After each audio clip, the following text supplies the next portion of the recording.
seorang koruptor sebagai pertanggungjawaban moral. Saya mau minta klarifikasi, ini tanggung jawab siapa? Bapak malu nggak sih? Apakah saya dengar permintaan maaf yang benar seolah-olah menjadi korban?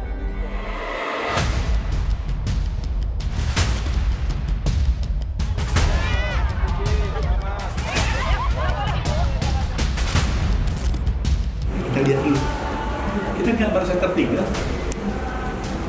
Kenapa kita harus kunci sekarang ini dulu? Kalau ada yang nggak sabar, sabar. Cawapres bukan pelengkap, ya. Memang Mas Anies adalah superstar sebagai capres, tapi cawapres bukan pelengkap.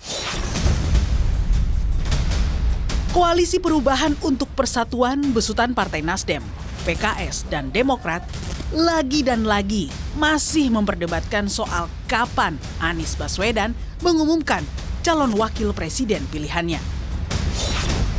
Koalisi yang terbentuk pada 24 Maret 2023 itu adalah koalisi yang paling pertama mendeklarasikan bakal capresnya. Namun hingga kini, Anies belum mengumumkan siapa pendampingnya di Pilpres 2024. Berulang kali, Partai Demokrat mendesak agar Anies segera mengumumkan cawapresnya agar sosialisasi ke akar rumput bisa bergerak cepat. Kenapa tadi kami sampaikan bahwa Jakarta beda dengan Indonesia? Indonesia bukan Jakarta. Jadi maksud kami, kita butuh waktu untuk sosialisasi. Dan yang masih diingat, Mbak, masih diingat. Cawapres bukan pelengkap.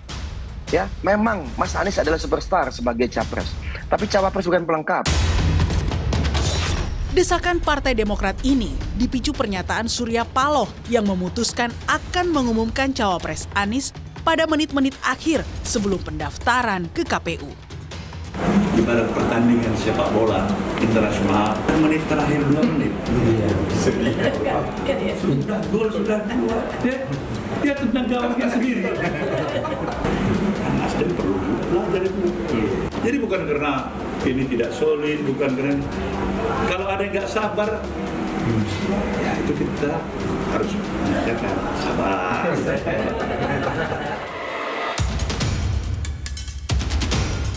Di tengah ketidakpastian kapan Anies mengumumkan cawapresnya, pimpinan Partai Nasdem justru menyebut nama putri mendiang Presiden Gus Dur, Yeni Wahid, sebagai sosok yang cocok menjadi wakil Anies Baswedan.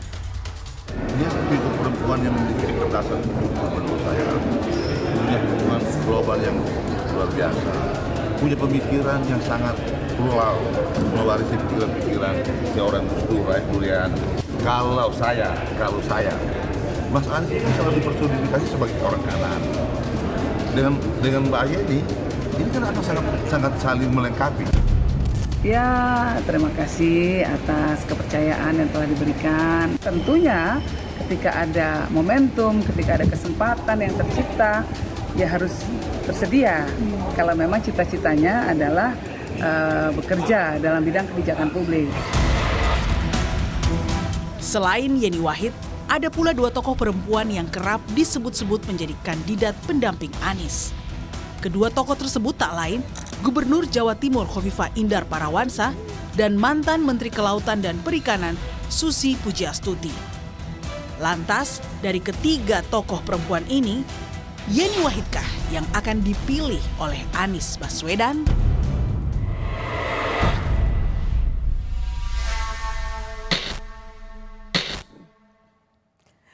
Saya sudah bersama putri dari Presiden Gus Dur sekaligus Direktur Wahid Institute, Mbak Yeni Wahid. Mbak Yeni, udah senyum-senyum Lihat teasernya ya, jagoan Kompas kalau bikin. Mbak Rosi ini jagoan deh. Mbak Yeni, apa sih ceritanya kok tiba-tiba namanya jadi muncul sebagai calon wakil presiden? Ceritanya gimana? Lengkapnya gimana? Saya juga nggak tahu, yang memunculkan kan adalah dari Nasdem. Memang sejak tahun lalu Pak Surya Paloh sudah memberitahu saya bahwa Nasdem menganggap saya memenuhi kriteria yang mereka buat. Nah, kriterianya seperti apa, itu mereka yang tahu. Oh. Saya, Mbak Khofifah, itu nama-nama yang disebut oleh Nasdem. Nah, saya mengatakan bahwa terima kasih, tapi ini kan proses politik masih sangat jauh. Jadi Ya waktu itu kita makan siang sambil membahas macam-macam soal dinamika politik dan begitu saja.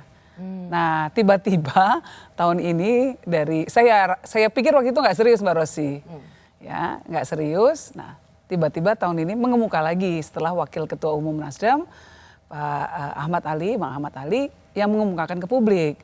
Nah saya juga kaget juga gitu dengan wacana itu. Tapi sebelum Nasdem sebetulnya kalau kita mau melihat ke belakang lagi, sebetulnya ada satu partai yang sudah duluan malah justru mengambil momen untuk mencalonkan saya. Wakil Presiden. Yaitu Capresnya Mas Ganjar. Capresnya Mas Ganjar yaitu PSI. Ya, ini sekitar bulan apa gitu ya? Agustusan, September gitu. Bulan Maret. Maret malah ya, tahun lalu Mbak Rosy ini malah. Oh tahun lalu ya? Tahun lalu malah juga. Oh ya justru gitu. sebelum Mas Ganjar mendapatkan mandat dari PDIP. Oktober 2022 kalau nggak salah. Mungkin ya, pokoknya tahun lalu gitu. Jadi dan itu malah saya tahunya juga dari media. Jadi wacana tentang Wapres ini memang bergulir. Nah jadi ya saya ikuti saja. Oh jadi sebelumnya memang sudah ada pembicaraan dengan Pak Surya Paloh? Sudah, PSI, Nasdem sudah, jadi 2 partai. Oke, katakanlah kita bicara soal Nasdem dulu. Ya. Pak Surya Paloh waktu itu memang mengatakan Mbak Yeni ini cocok gitu. Menurut Pak Surya Paloh seperti itu. Dan Cocok kemudian, sebagai wakilnya Mas Anies? Mas Anies, ya. Nah, itu artinya dipinang nggak? ya mohon diartikan sendiri. Saya rasa mungkin seperti itu. Dan saya rasa bukan hanya saya yang bisa mengatakan begitu. Ini kan sudah dikemukakan di publik langsung. Tapi saya memang mengatakan sama kepada semua pihak. Terus terang Mbak Rosy, pada titik ini saya tetap mengambil jarak yang sama dengan semua capres. Saya merasa punya kedekatan dengan semua. Nah, bicara soal kedekatan karena pada tanggal kemarin kita bicara ini kan 10. Tanggal 8 Juli itu 8 Agustus, kita bicara ini 10 Agustus, 8 Agustus 2 hari yang lalu di banyak media online disebut bahwa Mbak Yeni Wahid ini paling dekat dengan Mas Anies. Sehingga itu kan kemudian memunculkan banyak spekulasi, wah memang benar Mbak Yeni ini akan menjadi calonnya Mas Anies. Izin saya uraikan ya kedekatan saya dengan semua calon ya. Ini mungkin dimulai pakai abjad aja, jadi nggak seolah-olah berat sebelah gitu. Dari A dulu, Anies ya. Mas Anies dan saya ini sering sekali pergi mengisi di forum internasional yang sama. Kami sering sekali diundang menjadi pembicara di forum-forum internasional. Jadi saya cukup mengenal gagasan beliau mengenai kebangsaan, keindonesiaan, bahkan termasuk gagasannya tentang Islam. Nah jadi di sana ada kedekatan. Nah ada kedekatan yang lebih khusus karena ketika saya pulang dari Amerika, Mas Anies nawari saya jadi dosen di Universitas Paramadina. Ya, beliau rektornya ya waktu itu. Beliau jadi rektornya, ini dengan Mas Anies. Jadi ada kedekatan khusus. Dengan Mas Ganjar ada kedekatan yang khusus juga. Yaitu apa? Mas Ganjar ini kalau istilahnya orang Jawa, bolo dewe. Teman sendiri. Kenapa? Karena teman mainnya sama.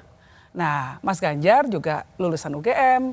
Sama seperti suami saya, lalu kemudian berangkat dari dari kaum nasionalis, keluarga Gus Dur juga sangat nasionalis dalam perjuangan kami, bahkan juga kalau kita melihat ditarik lebih jauh lagi ke era Bung Karno dan era Mbah Hashim Asy'ari, Mbah Wahid Hashim dan juga Gus Dur, itu kan selalu ada titik-titik persamaan perjuangan, titik-titik pertemuan perjuangan antara kaum nasionalis dan kaum Nahdien. Nah jadi dengan Mas Ganjar ya sudah teman sendiri. Bolo dewe. Iya. Nah dengan Pak Prabowo lebih khusus lagi. Kenapa? Pak Prabowo pernah menjadi besan politiknya Gus Dur.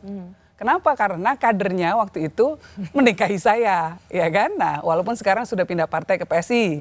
Nah, tapi kita sangat dekat dan saya sangat berterima kasih pada Pak Prabowo, walaupun bercanda mungkin ya, tapi saya punya rasa terima kasih khusus karena berkat kampanye untuk Pak Prabowo tahun 2009, saya ketemu suami saya. Oh, jadi ketika media kemarin mengatakan Mbak Yeni lebih dekat dengan Anies, apakah hari ini Mbak Yeni mengatakan itu salah dan ingin mengklarifikasi Mbak Yeni lebih dekat dengan Pak Prabowo? Saya dekat dengan semuanya. Saya dekat dengan semuanya. Nggak bisa dikatakan dekat hanya dengan 1 orang, 2 orang gitu ya. Kalau Pak Prabowo sebetulnya malah ada kedekatan fisik. Kenapa kedekatan fisik? Mbah saya, Eyang Wahid Hashim, rumahnya itu di Matraman, nomor 8, rumah kakeknya Pak Prabowo, Eyang Margono nomor 10. Satu pagar Mbak Rosi. Nah, jadi mau diartikan apa? Kedekatan seperti apa yang lebih dekat lagi? Jadi kalau kemarin bilang, banyak kedekatannya. kalau kemarin misalnya penggalannya yang kemudian dimaknai orang ini paling dekat dengan Mas Anies, Mbak Yeni mengatakan bahwa itu sebuah kutipan kalimat yang keliru. Mungkin saya waktu itu mengatakan dekat dengan tiga-tiganya. Mungkin ada interpretasi yang salah dari yang menulis beritanya. Seolah-olah hanya dekat dengan Mas Anies. Saya sih merasa saat ini dekat dengan tiga-tiganya. Nggak tahu ya ketiga-tiganya apakah merasa dekat dengan saya atau tidak, itu lain urusan ya. Tapi saya merasa saya cukup bisa menjalin komunikasi dengan semuanya. Dan sampai detik ini tetap menjalin komunikasi dengan mereka semua. Karena memang dalam bulan-bulan ini Mbak Yeni selalu ditanya ya soal benar nggak mau jadi calon wakil presiden, benar nggak jadi calon wakil presiden. Dan pada tanggal 7 Juli di UGM kalau nggak salah Mbak Yeni menjawab, dan ini kemudian juga ramai diperbincangkan. Ini pernyataan lengkapnya. Nah, jadi kalau soal pasangan dengan siapa, nggak tahu, proses politiknya masih jauh. Memangnya Mas Baswedan sudah pasti bisa nyalon? Belum tentu juga. Memangnya Pak Prabowo pasti bisa nyalon? Belum tentu juga. Ini semua masih jauh, Belandanya masih jauh. Santai dulu, ngopi-ngopi aja gitu. Nah, tapi jawaban bahwa corak politik saya akan seperti apa, saya punya pertanggungjawaban yang harus saya pegang terhadap nilai-nilai yang selama ini sudah dianut oleh keluarga saya. Itu menjadi pertanyaan pertama ya dari publik lah begitu yang ada dalam acara itu. Dan kemudian Mbak Yeni mengatakan dua-duanya belum tentu. Maksudnya apa? Kalau kita lihat saat ini secara proses politik formal yang punya kelengkapan suara ya dalam artian bisa mencalonkan sendiri kan hanya PDIP. Oke, oh di situ konteksnya. Sehingga hanya Pak Ganjar yang mungkin sudah bisa lebih dipastikan akan bisa mencalonkan diri. Yang dua lagi masih menjalin komunikasi untuk membangun koalisi. Mas Anies masih harus membangun komunikasi dengan partai-partai lainnya. Pak Prabowo juga seperti itu. Jadi ada yang sempat komen gini loh Mbak Yeni, ketika itu ditanya terus mengatakan, oh Mas Anies belum tentu bisa maju, dan kemudian itu ada penggalannya. Kesannya kok kayak ngenyek gitu loh. Nggak mungkin lah. Saya hormat pada semua capres ini. Bahwa beliau-beliau bisa sampai pada titik ini, tentu mereka mendapatkan kepercayaan dari publik. Dan mereka semua punya kelebihan yang luar biasa. Nggak mungkin saya akan ngenyek. Dan kalau kami orang NU, kita berpolitik juga harus mengedepankan akhlakul karimah. Kalau nggak bisa dianggap sul adab. Ya nggak boleh, ngenyek orang tuh nggak boleh. Oke, jadi nggak ada ya maksud itu. Karena banyak sekali penggalannya yang muncul. Yang menyudutkan salah satu capres, saya katakan saja Mas Anies, karena itu dipotong. Saya hormat pada Mas Anies Baswedan, sama seperti saya hormat pada Pak Ganjar, sama seperti saya hormat pada Pak Prabowo. Jadi sebenarnya mau kemana hatinya, mau jadi wakil presidennya siapa Mbak Yeni ini? Mas Anies, Mas Ganjar, atau Pak Prabowo? Ini dikoreksi dulu pernyataan awal, mau jadi wakil presiden. Saya siap jadi wakil presiden Mbak Rosi, tapi saya tidak kepengen jadi wakil presiden.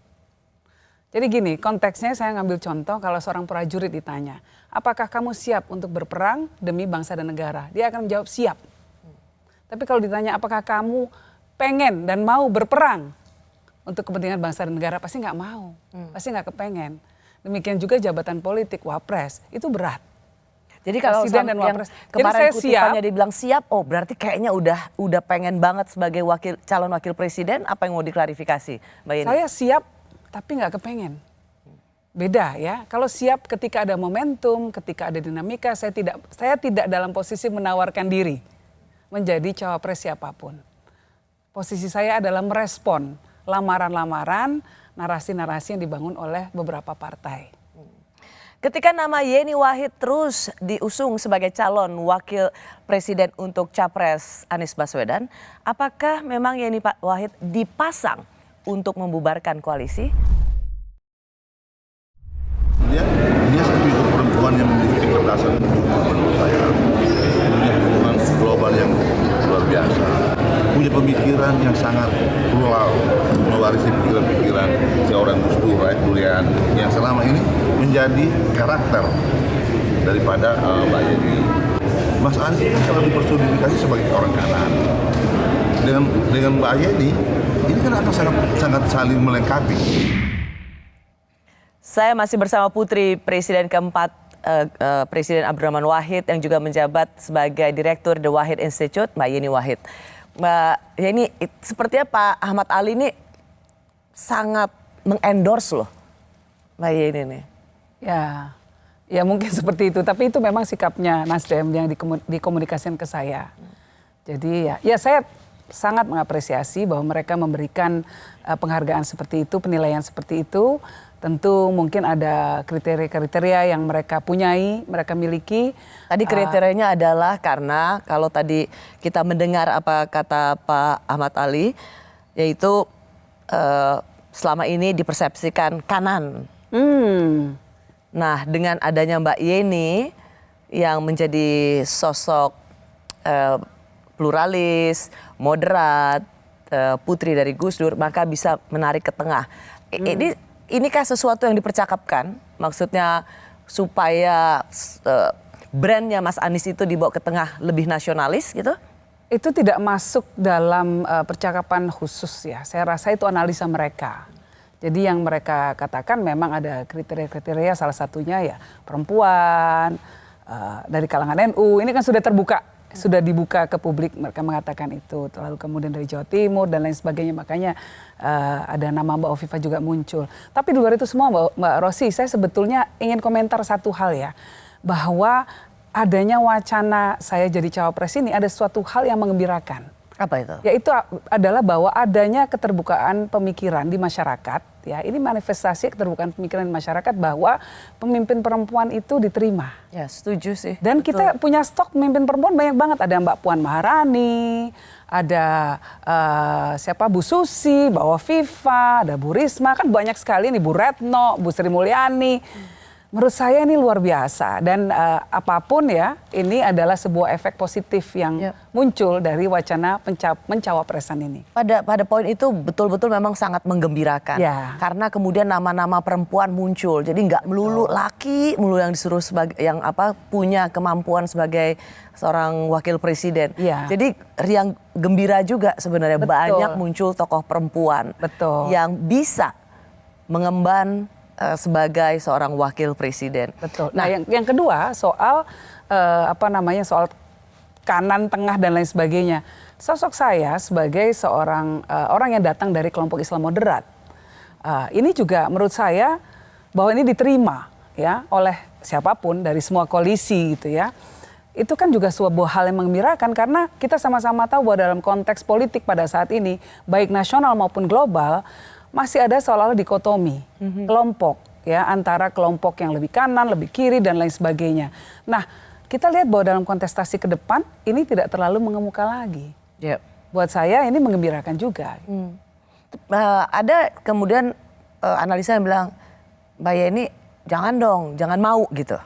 Karena kemudian seperti cuci piring atau memoles bagi mereka yang tidak rela bahwa ngapain Mbak Yeni bergabung misalnya dengan kelompok mereka. Ini kan sekali lagi ada tentang kelompok kami dan kelompok mereka. Bagaimana dengan keberatan bahwa Mbak Yeni jangan mau ditarik-tarik ke situ?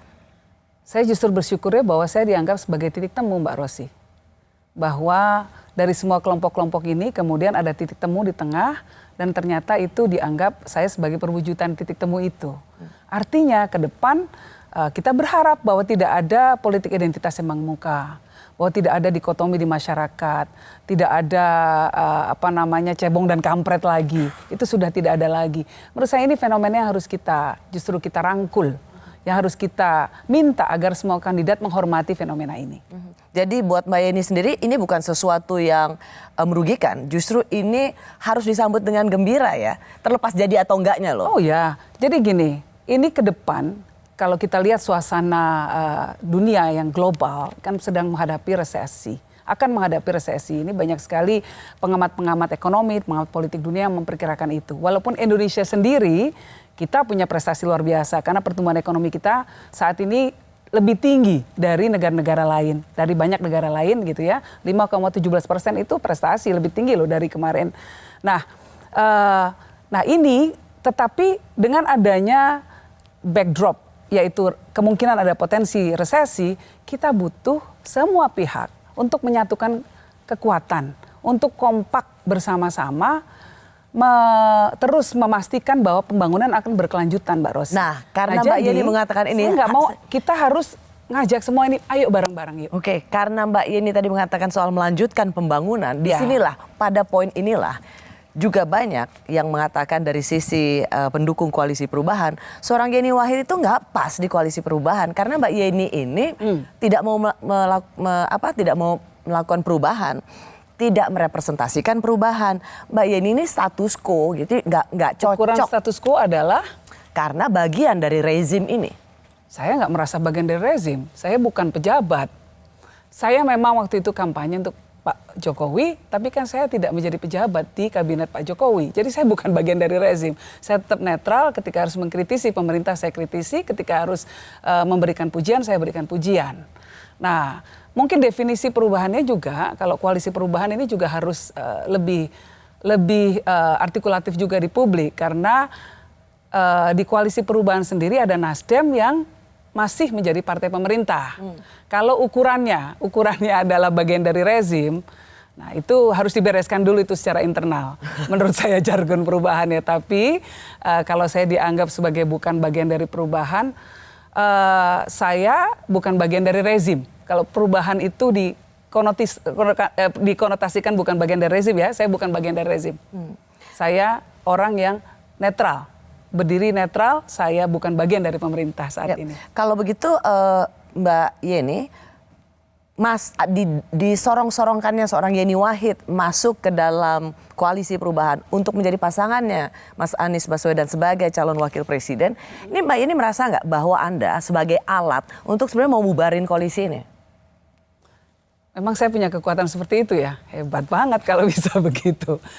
Saya tidak pernah, lagi-lagi Mbak Rosi, saya tidak pernah menawarkan diri sebagai cawapres. Posisi saya adalah merespon lamaran yang datang, wacana yang dikemukakan di publik oleh beberapa partai. Jadi saya bukan alat siapa-siapa, kalau memang saya dianggap alat, saya adalah alat perjuangan dari kelompok Gus Dur, itu titik, itu saja. Karena Mbak Yeni aware kan, sadarkan bahwa kalau Mbak Yeni yang kemudian menjadi top nominasi, maka kemudian ada nama-nama lain yang menjadi bagian dari partai koalisi itu terlempar. Tetapi Mbak Yeni yang masuk dan itu akan menimbulkan kekecewaan bagi partai yang merasa, loh kenapa bukan kadernya sendiri yang dipilih untuk mewakili seorang Anies Baswedan. Jadi Mbak Yeni sadar kan masuknya Mbak Yeni ini bisa membubarkan koalisi. Saya rasa ini bukan ranah saya Mbak Rosi untuk merespon ya, karena itu kan ranah dari koalisi dan partai-partai yang di sana, itu lebih baik diselesaikan secara internal oleh mereka.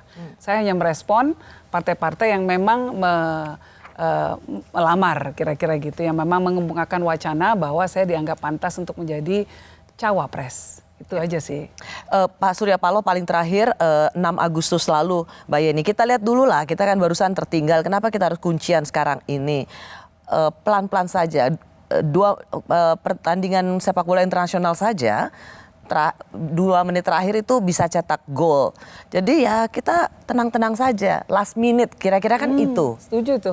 Setuju? Iya, saya setuju itu, memang dinamika politik Indonesia kan seperti itu. Kalau kita lihat dari beberapa pemilu yang lalu, selalu last minute, selalu ada saja perubahan. Saya nggak tahu ini akan seperti apa ya ke depan ini. Last minute dipinang oleh koalisi perubahan untuk menjadi wakilnya Mas Anies Baswedan, Anda mau?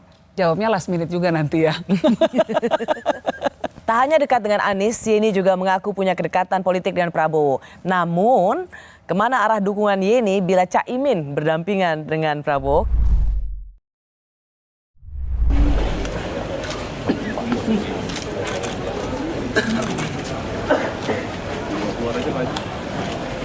Jadi saya kesini, terima kasih dalam rangka silaturahim dan nyekar ke Gus Dur ya.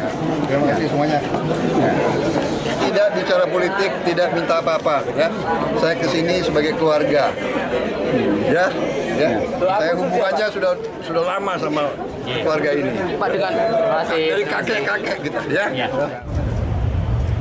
Saya juga nanti ke Hambalang katanya mau ditraktir kopi.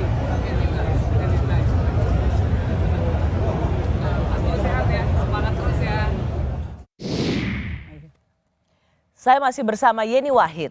Ia juga pernah menjabat staf khusus bidang komunikasi politik di era Presiden Susilo Bambang Yudhoyono. Mbak Yeni itu juga sekaligus memperlihatkan visual kemesraan dan kedekatan Mbak Yeni sekeluarga sih ya sama dengan Pak Prabowo ya. Iya, cuman dulu waktu kakeknya Pak Prabowo meninggal kan yang mendoakan nenek saya. Jadi ya memang dekat, Mbak. Kalau keluarga sih dekat. Oke. Kalau Caimin sebagai pemegang golden ticket untuk memilih cawapres atau menjadi cawapresnya Pak Prabowo, gimana?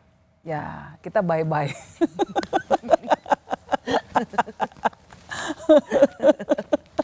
Tapi kalau sebagai sesama pengusung saja nggak apa-apa. Tapi kalau pendamping, ya itu lain urusan. Agak berat ya? Agak berat itu. Gitu. Karena ini kan semua kan ingin berebut suara Jawa Timur nih. Itu sudah tidak terelakkan lagi bahwa ingin menang di Jawa Timur. Ya. Makanya ketika dari Koalisi Perubahan Nasdem lah saya sebut ada nama Mbak Khofifah, nama Mbak Yeni, itu kan untuk kemenangan Jawa Timur mengambil suara NU. Suara gitu. NU, Kira-kira gitu betul. ya? Iya, betul. Memang suara NU ini Mbak Rosi kalau dilihat dari survei gitu ya, survei LSI misalnya mengatakan bahwa hampir 49,9% ya dari pemilih itu mengidentifikasi dirinya sebagai orang NU. Nah, lalu yang menarik juga surveinya Kompas malah 62, berapa persen gitu ya pemilih itu sudah menentukan pilihan. Nah saat ini lebih dari 24% itu ke Pak Prabowo dan Pak Ganjar. Mas Anisnya 13%. Ini suara pemilih NU. Jadi memang Gak heran besar. makanya nama-nama tokoh perempuan yang terkait betul. berdarah NU itu menjadi salah satu pertimbangan. Nah yang menarik adalah representasi suara NU di PKB justru lebih kecil dibandingkan suara NU di Gerindra. Karena dulu waktu Caimin menelantarkan Gus Dur, ya kita kan PKB Gus Dur, Caimin ya PKB Caimin gitu ya. PKB Gus Dur mengalihkan suara untuk Gerindra. Maka suara Gerindra naik. Jawa Timur ini 2009. Suara PKB Caimin turun 70%. Oke, tapi hal yang sama juga masing-masing berebut brand Gus Dur nih. Ya. Karena dari sisi Caimin mungkin kita lihat pernyataannya 4 Agustus 2023 soal kesuksesan seorang Muhaimin itu berkat ajaran Gus Dur. Kita lihat sama-sama. Bagi perjuangan kita khususnya PKB untuk istiqomah dalam menjalankan misi dan cita-cita Kiai Haji Abdurrahman Wahid. Saya ini termasuk asisten informal. Jadi termasuk diajak terus oleh Gus Dur dalam semua event. Mulai dari ke NU-an, ke forum demokrasian, ke pemerintahan, sampai tuntaslah. Saya ini betul-betul kalau berhasil itu memang produk Gus Dur. Kalau berhasil. Tapi kalau gagal, ya memang aslinya memang begitu, kira-kira gitulah. Iya. Kalau berhasil itu karena produk Gus Dur. Iya, menurut saya Caimin ini politisi yang sangat berhasil. Ya, saking berhasilnya sampai Gus Dur pun dikudeta oleh Caimin. Itu berhasil luar biasa, itu sukses mengkudeta gurunya dan orang yang mengajarkan banyak sekali tentang politik. Saya nggak tahu itu apakah dianggap kesuksesan, keberhasilan. Silakan masyarakat yang menilai. Karena kemarin juga ada berita NU mengatakan bahwa PKB tidak representasi NU. Itu apa sih ceritanya? Ya, Gus Yahya, Ketua Umum PBNU pada saat ini Gus Yahya Stakuf sudah membuat keputusan mengembalikan lagi NU pada tracknya yaitu bahwa NU kembali ke khitah 1926 yaitu tidak berpolitik praktis. Jadi NU ada di mana-mana, mengayomi semua partai. Jadi semua kader politik NU yang ada di semua partai ini menjadi representasi dari NU, tidak hanya di PKB saja. Oke, itu yang ingin di-clearkan ya. Jadi Ya, jangan betul. ada partai yang mengklaim sebagai partai NU. Tidak, karena banyak kader-kader NU itu tersebar di mana-mana. Itu, nggak usah jauh-jauh di Nasdem ada Effendi Khairi, ya, lalu kemudian di Golkar ada Aceh, Kang Aceh, itu juga kader NU semua. Jadi kalau kemudian PKB juga dianggap dianggap partainya Gus Dur, itu Mbak Yeni keluarga akan menolak mentah-mentah. PKB yang dulu didirikan oleh Gus Dur, kalau PKB sekarang bukan PKB Gus Dur, ini PKB Caimin. Jadi beda, PKB-nya sudah beda. corak politiknya sudah berbeda, karakter politiknya sudah beda, apa yang diperjuangkan juga sudah berbeda. Jadi nggak bisa lagi menurut saya, memang masih tetap jualan nama Gus Dur, masih tetap kalau haul Gus Dur memperingati, gambar Gus Dur juga dipasang di mana-mana. Walaupun ada perintah dari Gus Dur secara tertulis, ditandatangan di depan notaris, melarang penggunaan semua atribut tentang Gus Dur oleh PKB Muhaimin. Ada. Itu ada larangannya jelas sekali. Tapi ya namanya orang masih mencuri-curi, kebiasaan kayaknya mencuri-curi. Mencuri partai sekarang mencuri gambar. Jadi kalau misalnya pemegang golden ticket itu juga menjadi wakil presidennya Pak Prabowo, itu bye-bye? Kita tetap baik dengan Pak Prabowo, tapi mungkin akan susah untuk mendukung Pak Prabowo menjadi presiden kalau pendampingnya adalah Caimin.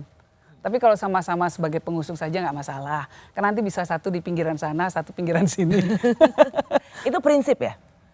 Susah ya, bagi kami susah. PKB Gus Dur terlalu lama, ini terlalu dalam yang sudah terjadi. Gus Dur pendiri partai, orang yang dikatakan oleh Caimin sebagai guru politiknya malah dikudeta, apalagi rakyat. Susah kan mau milih pemimpin seperti itu nanti? Jadi memang itu yang masih menjadi obstacle, hambatan. Dan apakah ini pernah diobrolin nggak sama Pak Prabowo? Pak Prabowo saya rasa mengerti posisi kami. Itu mungkin ada banyak pihak-pihak yang sudah bicara langsung dengan Pak Prabowo mengenai hal ini. Jadi mengerti sekali standing position dari keluarga Gus Dur. Mbak Yeni emang keras ya dalam soal ini. Karena kalau kita lihat beberapa kali soal ketidakcocokan itu, Mbak Yeni bluntly atau dengan terus terang mengatakan ini secara terbuka. Ini kata Yeni Wahid. Oh PKB saya nggak tahu karena saya sekarang sudah nggak jadi bagian dari PKB pada saat ini. Saya PKB Gus Dur bukan PKB Caimin.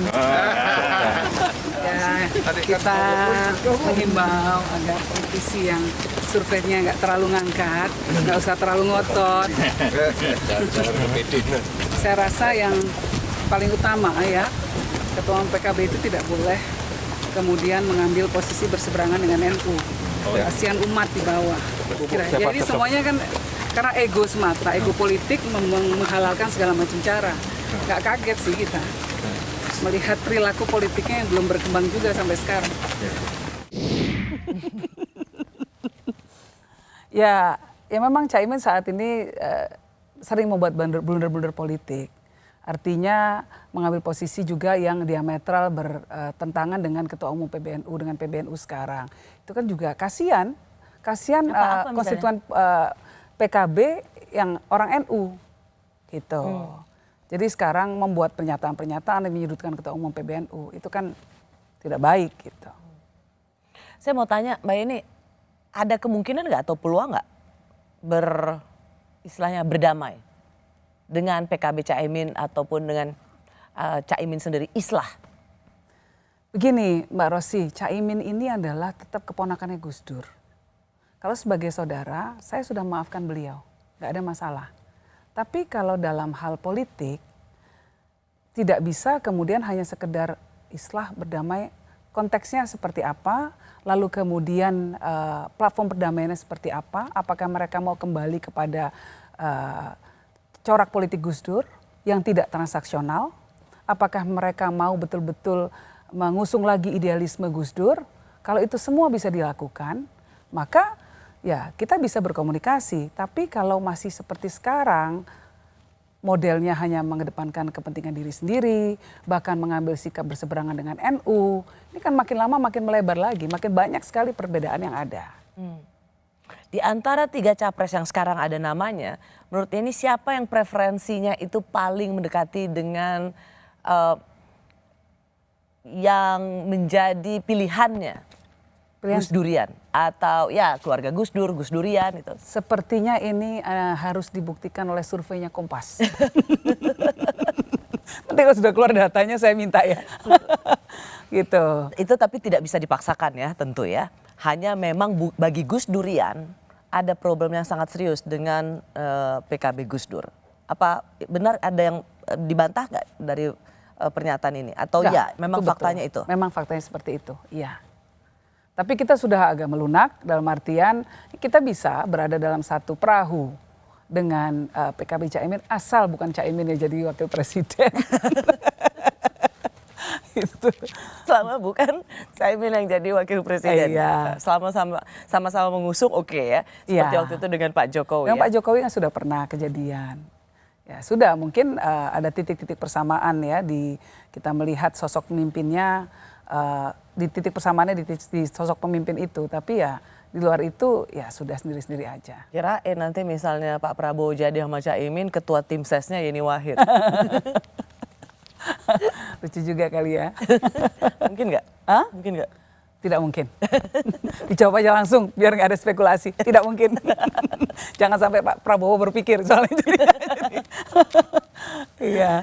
Nggak mungkin ya Pak Prabowo ya. Gimana? Nggak mungkin ya Pak Prabowo ya. Ini langsung ke Pak Prabowo nih pesannya nih. Pokoknya aku mau ya Pak. Gitu Iya. ya. Aduh. Tahun lalu PSI, Partai Solidaritas Indonesia, sempat mengusung nama capres untuk Ganjar Pranowo yaitu Yeni Wahid. Mbak Yeni sebagai calon wakil presiden dari Ganjar Pranowo. Apakah PSI akan menjadi kendaraan politik Yeni Wahid? Saya masih bersama Mbak Yeni Wahid, putri dari Presiden Gus Dur, yang namanya belakangan ini digadang-gadang terus masuk bursa calon wakil presiden. Mbak Yeni mau tanya nih, tapi sebenarnya ketika nama mulai digadang-gadang, ada surnya nggak sih? Hah? Ada surnya dikit nggak sih? Itu saya katakan harus siap. Orang politik, saya sudah berbelas tahun di politik. Pada akhirnya setiap politisi pasti ketika dia serius menekuni dunia politik, dia ingin berada dalam posisi publik agar bisa membuat kebijakan publik, agar bisa mempengaruhi kebijakan publik. Nah saya punya banyak sekali legacy yang ditinggalkan oleh Gus Dur yang saya merasa harus saya teruskan perjuangan tersebut.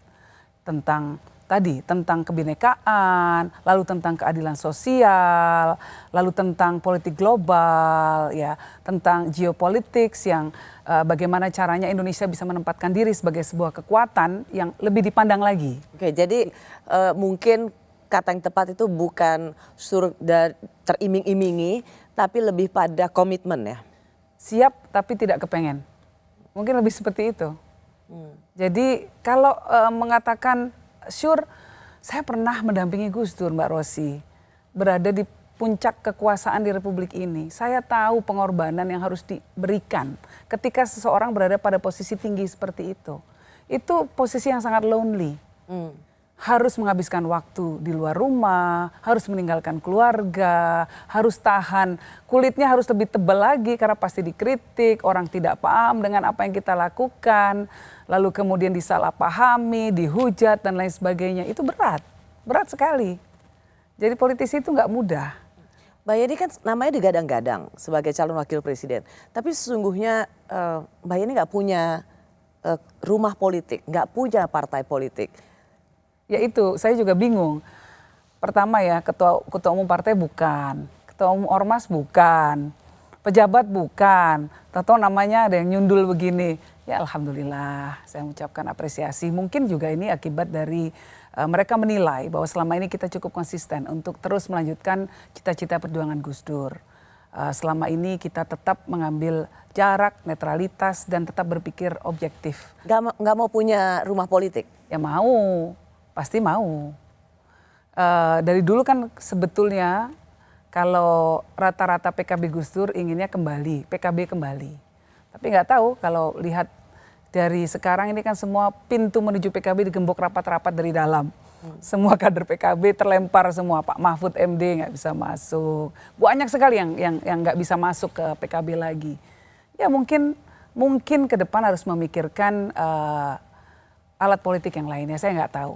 Kita nggak tahu, kita lihat saja setelah pasca 2024, apakah alat politiknya bisa tetap di PKB ketika ada pergantian kepemimpinan di PKB, atau mungkin harus buat alat politik lain. Ya. Ya, Ini harus klarifikasi nih Mbak Yeni, di sini harus klarifikasi karena bulan Oktober 2022 itu kan Mbak Yeni tadi sendiri sempat senggol tipis bahwa nama Mbak Yeni pertama kali disebut oleh PSI sebagai calon wakil presiden Mas Ganjar Pranowo. Kan suaminya Mbak Yeni, Mas Faris itu kan tadinya di Gerindra, masuk PSI. Iya. Wah, ternyata aktor intelektual di balik promosi nama ini suami sendiri, bener nggak? Tapi dia masuknya setelah nama saya dimunculkan. Oke. Jadi dia, Makanya ini harus klarifikasi. kita juga kaget. Saya terus terang mendengar ini dari media. Saya mendengarnya dari media. Lalu kemudian saya telepon orang-orang PSI. Apa jawaban mereka?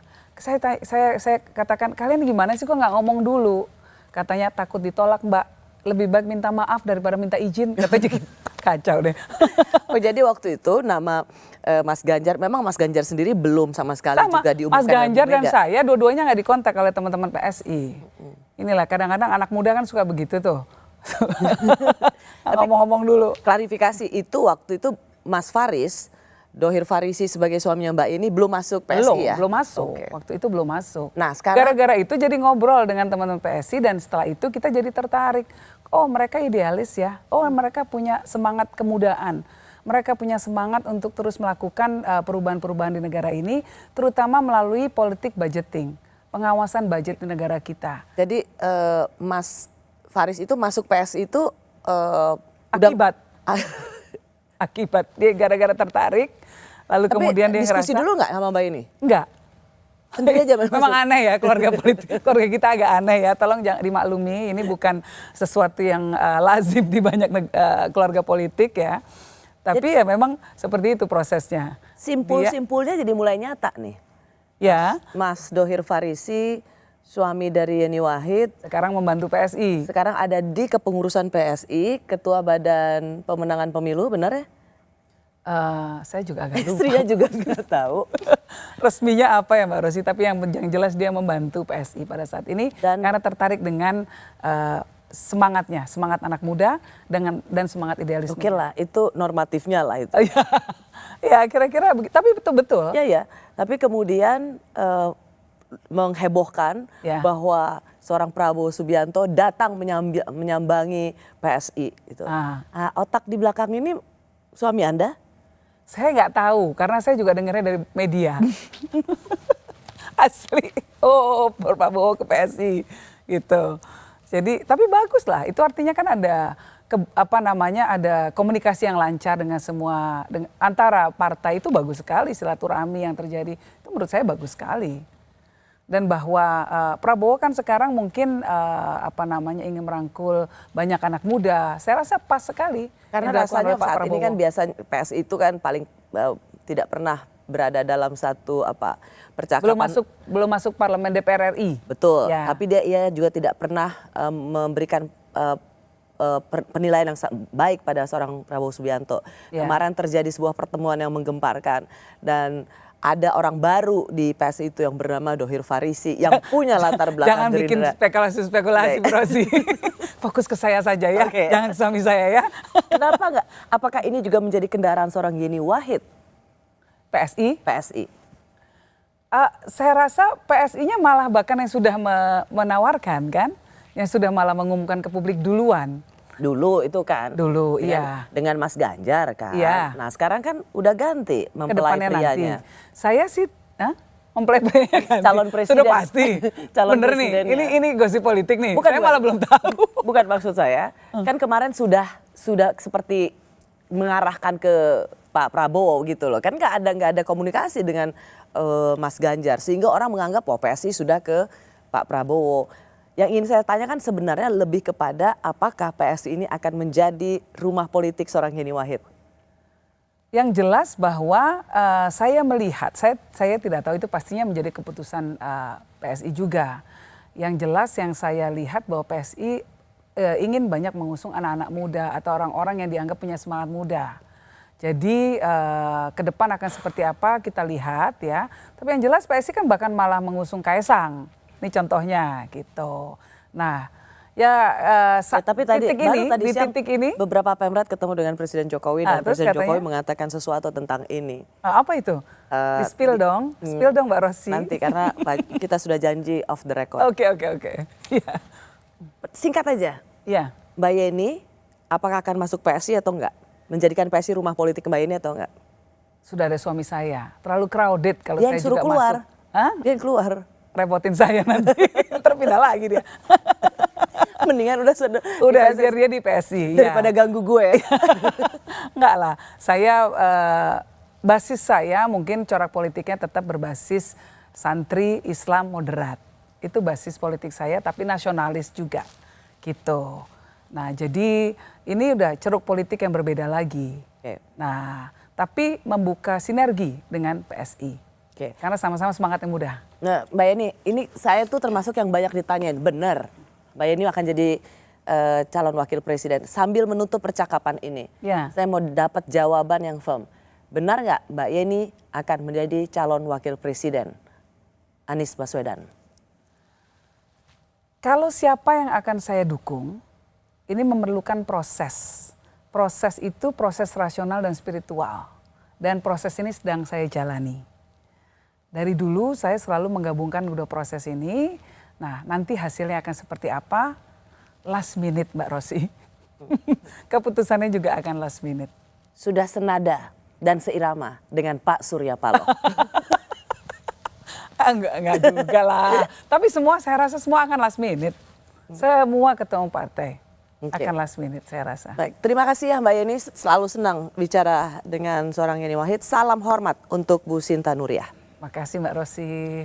Saya Rosyana Silalahi. Terima kasih sudah menyaksikan program Rosi. Tetaplah di Kompas TV, independen terpercaya.